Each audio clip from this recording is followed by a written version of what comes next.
ছোটবেলা থেকেই ওর চলাফেরা ছিল একটু অন্যরকম। পা দুটো ঠিকমতো চলতো না, কথা বলতে পারতো না হাত দিয়ে সব কাজ করতে। দেখতো না চোখে, কিন্তু তাদের মনটা দৌড়াতো আকাশ ছুঁতে। স্কুলের মাঠে যখন বন্ধুরা দৌড়াতো, ও জানালার ধারে বসে স্বপ্ন দেখত একদিন ওরও একটা পরিচয় হবে, শুধু প্রতিবন্ধী না, বরং প্রেরণা হয়ে। সবাই যখন বলতো তুই পারবি না, ও মুচকি হেসে বলতো দেখিস একদিন পারবই। কষ্ট ছিল, কিন্তু হাল ছাড়েনি সে।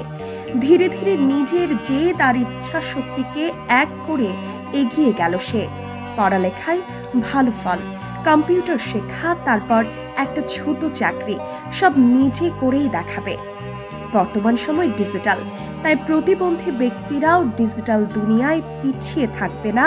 তারাও সাধারণ মানুষের মতো সব স্থানে সকল প্রতিযোগিতায় অংশগ্রহণ করবে।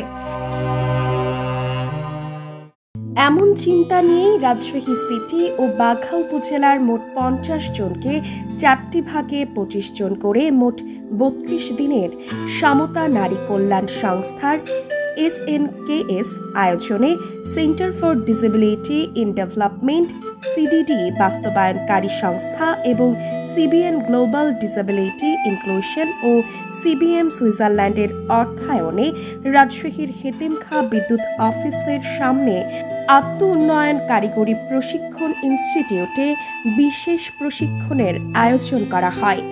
এমন উদ্যোগে প্রতিবন্ধী ব্যক্তিরা কম্পিউটার, ইন্টারনেট ও আধুনিক প্রযুক্তি ব্যবহার সম্পর্কে শেখানো হয়েছে, যাতে সকল বিষয়ে স্বাবলম্বী হতে পারে।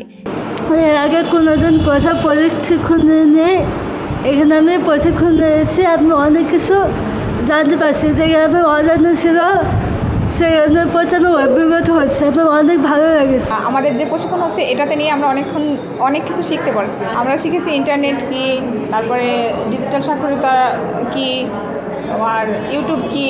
ইউনিয়ন পরিষদের বারান্দাও তো চিনতাম না।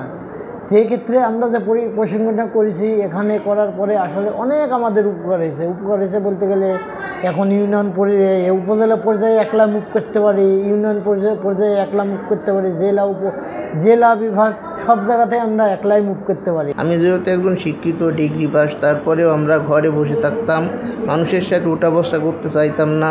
কিন্তু পরবর্তীতে যখন আমরা এই প্রশিক্ষণগুলো নিলাম, এইসব প্রশিক্ষণগুলো নেওয়ার পরে আমরা মানুষের মধ্যে উঠা বসা করতে শিখি এবং বিভিন্ন অফিস আদালতে যাই, আমাদের অধিকারগুলো বলি।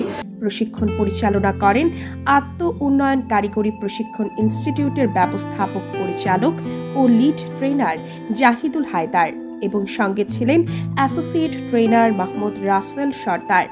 প্রশিক্ষণকালে প্রজেক্টরের মাধ্যমে সকল কাজ দেখানো ও তা নিয়ে আলোচনার মাধ্যমে প্রশ্ন উত্তর করা হয়।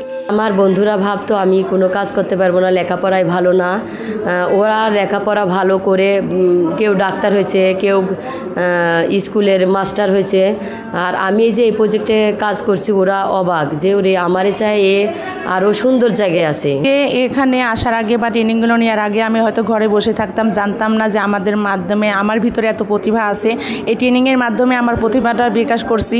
আমি এখন সংসারের পাশাপাশি আমি এখন এই ট্রেনিংগুলোর উপর ভিত্তি করে আমি এখন চাকরি করতেছি একটা সংস্থায়। ট্রেনিং সেন্টারের পরিচালক জাহিদুল হায়দার জানান, আমরা ট্রেনিং সুন্দরভাবে শেষ করতে পেরে আনন্দিত। আমরা চেষ্টা করছি ডিজিটাল সম্পর্কে বেসিক একটা ধারণা দেবার। আমি আশা করি তারা অন্তত ডিজিটাল সাক্ষরতা বিষয়ে যথেষ্ট জ্ঞান অর্জন করেছে।